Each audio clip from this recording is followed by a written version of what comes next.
دا عمر رضی الله تعالی عنہ چې کله شهید کېدو د شهادت واقع ډېر دردناک ده. د سار منزل راغی اصل کې یو غلام و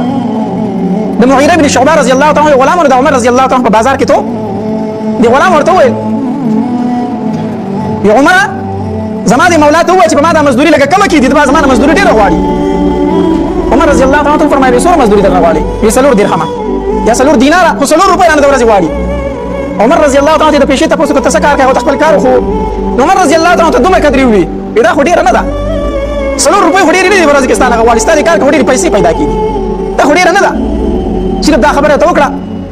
خو د عمر په ځل کې دا و چې زه د ماته سفارش کوم زه به مغیره ته وم چې په باندې دا مزدوري لګه کمه کېده خو دا خبره صرف وکړه دا خو ډېر نه ده لاړتي دا مجوسي غلام او د په ځل کې خیر د استابم زه فکر وکړم دا خبره په بدل کې د عمر ته استابم فکر وکړم خنجر واغس خنجر په دواړو طرفه باندې تیرو په دواړو طرفه او هغه خنجر به روزانه په اور کې ګرماو او بیا به د زخر په اوبو کې کېښودو ټینګر چې د لور ګرم کې کنه بیا ول په اوبو کې هغه دغه سی ورکړي نو د لور د خنجر به ګرماو د زخر په اوبو کې بیا داسې وچاو دې د پاره به کو د زخم نه مړ نشي چې زخر د وجه خو بیا مړ شي کنه خنجر پسې تیار کو عمر رضی الله تعالی عنہ پسې د سار ټیمو 27 ذی الحجه او وشتم ذی الحجه د لوی اختر د میاش ختم شو بل ورځ وشتم ذی الحجه عمر رضی الله تعالی عنہ د سار مانځه ته مخ شو چې مخ شو دا مجوسی غلام او د ځان کمبل تا وکړو پټ راغلی مخ کې سب ته ځان ورسو عمر رضی الله تعالی عنہ په خنجر وو عمر رضی الله په خنجر وو د نیت تړلی وو د مانځه نه غلی را مخ کې شو راشاته شو بل صحابي خپل مصلی ته مخ کړو دا طریقم ده چې د امام نو په امام پسې مشران تو خلک ودرېږي دا دی وجه نور سنا خو کو امام ته مخ ته په مانځه کې سم مسله راشي پوز را ماته شي یا نور سم مسله راشي نو دې به مصلی نه شاته شي او ځان پسې بل کس مخ ته کې مصلی ته او موږ باغه پوره کړي دا طریقه ده عمر رضی الله تعالی عنہ غلی د مصلی نه راشاته شو بل صحابي مخ ته کو مصلی ته خپل ته نور څه ونه وي چې مګي ونه والي صحابه په غلام ورمنډ کړه غلام سره خنجر په دې تلو کې سوار له صحابه په خنجر واره سوار له صحابه نورم شهیدان کړو ولې و خیر صحابي واغه سره غټ کوټ هغه سره ورتاو کو چې بل طریقه د گرفتارولو نشته خنجر چلی غټ کوټ هغه سره ورتاو کو را پړی پکې کو خود کوشش وکړي غلام چې ځان په خنجر وي نو صحابه سره لاسونه ونیول ځان وځي بیا هغه لاسونه ونیول ځکه چې تاسو ته وشي چې ته ولې راغلی گرفتاری کو تیارو سار ټیمو شاته سپونه ډیر لري پورې تری صحابه تور پونه شو شاته سپونه ولا پونه شو نو شاته صحابه موږ دومره سره پوه شو چې اول आवाज د عمر رضی الله تعالی عنہ فقیرت کې ورسره بل صحابي आवाज شروع شو دومره پوه شو او دومره پوه شو چې مخ ته سره شور غونته وشو نور پوه شو لکه صحابه داسې مانځه ټیمو دومره ورانه غوونه جوړو د موږ صحابه ډیر خیال ساتو کنه دا غلام گرفتار کو جیل ته ورتاو کو عمر رضی الله تعالی عنہ کور ته وړو چې کور ته وړو عمر رضی الله تعالی عنہ بیوش رااله بیوش شو صحابه ولا پي ورکړ په خله کې چې ته پي ورواچول مې دای سره شي په خټه کې بار ته وبایدل پي بار ته وبایدل عمر رضی الله تعالی عنہ فروت طبيب راوست ولا ډاکټر ولا راوست د عمر رضی الله تعالی عنہ لګستر کې وړي دي د بیوشینا چې سترګې وړي دي کو زمون په شان سره ونی چاره ما ډاکټر راولې زمور شوما نه دا چې وړي دي رومبه تاسو د عمر رضی الله تعالی عنہ دا د مون سو شو د منځ سو شو زه په منځ عالم کنا نو د منځ سو شو موږ په نیمه کې پات شو کو سره ته ورسېدو صحابه ته امیر المؤمنین موږ پوره شو سره ته ورسېدو ویخه ایمان وبراولای مال وبراکای نو صحابه ولا پجام په وبراولای کې د شتګي ځکه چې حالت د ځن کدن د سړی ته کېږي وبراولای راوړي چې بس کې پینه مال په کوزه کې وبراکای ډېر راکای چې په کوزه کې ولا وبراولای عمر رضی الله تعالی عنہ ما پاسه زاو دس کوما زه ته خواته ولاړ عبد الله بن عمر رضی الله تعالی عنہ زه ته وی بابا په دې ټیم کې خطا ته تیمم اجازه شته نو تیمم وکړه کنه ساو دس پکې ډوره تکلیف کوي عمر رضی الله ته وی عبد الله ما ته شریعت مخیا ستانه په دې مسله ډېر خبر وایم زه د نبی صلی الله علیه وسلم سره ستانه ډېر پاتې شوم ته مې زه پلار یم ما ته دا مسله معلومه ده ما ته مسله مخیا خوراک یو بزاو داس کولې شم او داس وکړو ما ته تکیا کېده مخ مې قبله تک زمون کوم زمانه د سار مون نیمه کې پاتې شوی دی د مون زحمیت او فی جنګ ورې ښا دا نه چې په سر مې دړي زنه مون نشم کولای د مون زحمیت او فی جنګ ما ته تکیا کېده وای زمون کومه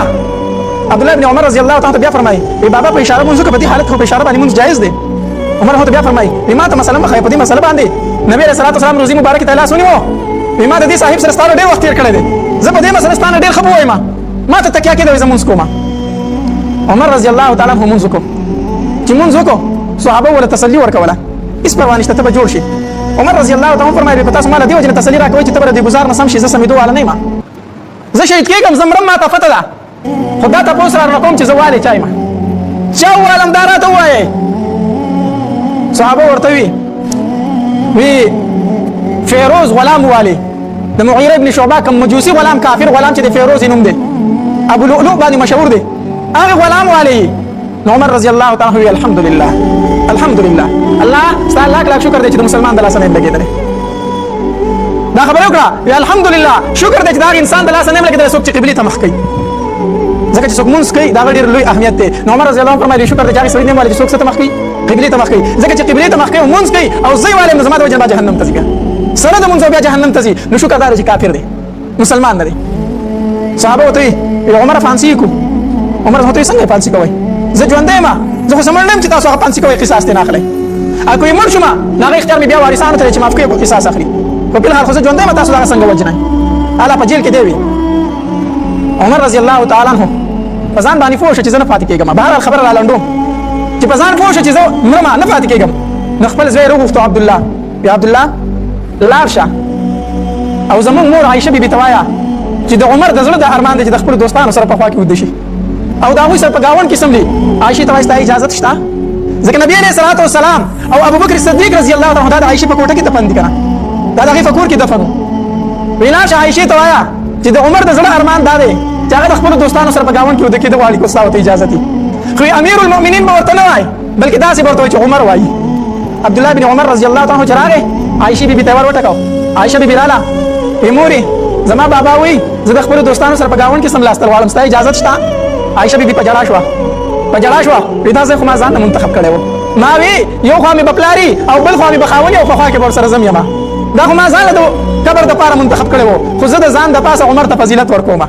زه دا فضیلت عمر ته ورکوم او خیر دی زه به د عامو مسلمانانو سره په مقبره کې دفن شمه زما اجازت دی عمر رضی الله تعالی عنه بار بار ورته ګوري چې عبدالله به څه خبر واپس راوړي ګور امیر المؤمنین دی بادشاه دی بیا هم اجازت غواړي د قبر دپاره چې عبدالله واپس راغی په ور کې راننوتو پلار ته وایي بابا ستا د زړه ارمان پوره شو زموږ مور اجازت وکړو چې دفن یې کړي د نبي علیه السلام په ګاونډ کې عمر رضی الله تعالی عنه په ژړا شو خپل زوی ته وایي عبدالله د ایمان مې پس په دنیا کې دا یو ارمان و چې زه د نبي علیه السلام په خوا کې دفن شمه یو مې ایمان ارمان هغه راته الله نصیب کړی دی خو د ایمان نه چې وروسته زما یو ارمان هغه دا و چې زه د نبي علیه السلام په خوا کې دفن شم الله هغه ارمان زما پوره کړو خو عبدالله بیا هم درته یو خبره کوم اوس زه ژوندی یم کېدای شي عایشې دا اجازت د زړه نه نه یې کړی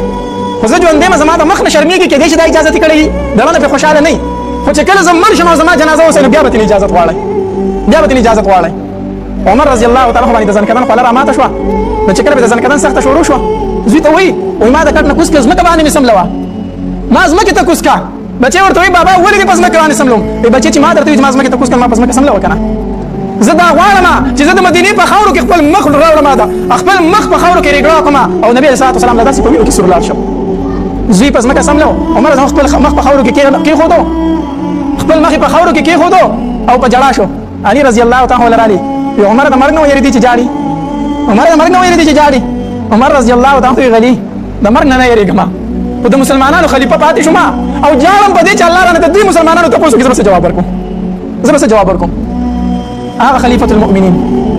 چې د مسلمانانو بادشاه دی په کپړو کې څو ټاکۍ به لګېدلې وي 14 ټاکۍ به په کپړو کې لګېدلې وي 14 ټاکۍ هغه وایي زما سره دا غم دی چې الله رانه د دوی تپوس کې زه به جواب ورکوم عمر چې نبي علیه الصلاة والسلام فرمایلي د عرفات په میدان کې په لکهو صحابو په مخ کې وی کو زمانه وروسته بل پیغمبر راتلی نو به عمر و زمانه وروسته بل پیغمبر راتلی به څوک عمر و نبي علیه الصلاة والسلام ورته په ژوند باندې ځای ورکړو وی عمر ته جنتي او د قیامت په ورځ به موږ داسې پاسو چې یو ښی لاس مې به د ابوبکر کې وي ښی لاس به زما ابوبکر نیولی او چپ لاس به زما عمر نیولی په میدان محشر کې موږ داسې ملګري پاسو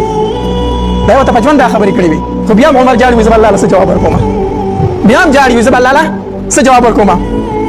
کله چې روح ورکو وفات شو صحابه جنازه راواغسته رالو د عایشې بیبي کوټې خواله بار یې کټ کېښودو عبدالله بن عمر رامخ کې شو په ژړا شو وی مور بیبي عایشې زما پلار راغلی د اجازت غواړي د نبي علیه الصلاة والسلام په خوا کې د آرام ته ورته اجازت ورکوې او که نه ورکوې دا د عمر وصیت وکړه زما جنازه به هغې نه دننه کوئ چې تر څو پورې ته عایشې بیبي اجازت نه یې کړی نو عبدالله بن عمر عایشې بیبي ته فرمایي مور بیبي زما بابا بار تاسو ته جنازه پرته ده خو اجازت غواړي چې زه د نبي علیه السلام په خوا کې څنګه ستا ورته اجازت شته عایشه بیبي په ژړا شوه خپل څادر یې راواغېسته د ځان نه یې تاو کړه سیټ ته لاړه زما ورته اجازت دی دفن یې کوي زما ورته اجازت دی عمر رضی الله تعالی عنه دفن شو دا نننۍ ورځ چې ده دا ډېره درناکه ورځ ده 1 محرم دا د عمر رضی الله تعالی عنه د شهادت ورځ ده هغه په دې ورځ باندې شهید شوی و موږ له د دغې خلکو تابعداري پکار ده او د الله په دربار کې به سوال کوو الله موږ هم داسې غونته حاکمان راکړه الله موږ هم مسلمانان یو کمزوري به یو الله موږ هم داسې غونډه حکمرانان راکا چې په وخت د ځان کدن کې ورسره دا غمي چې زه به الله له څه جواب ورکوم زما نه به د دې رعایت تپوس کېږي موږ له داسې نیکمرغه غونډه کې حکمرانان راکا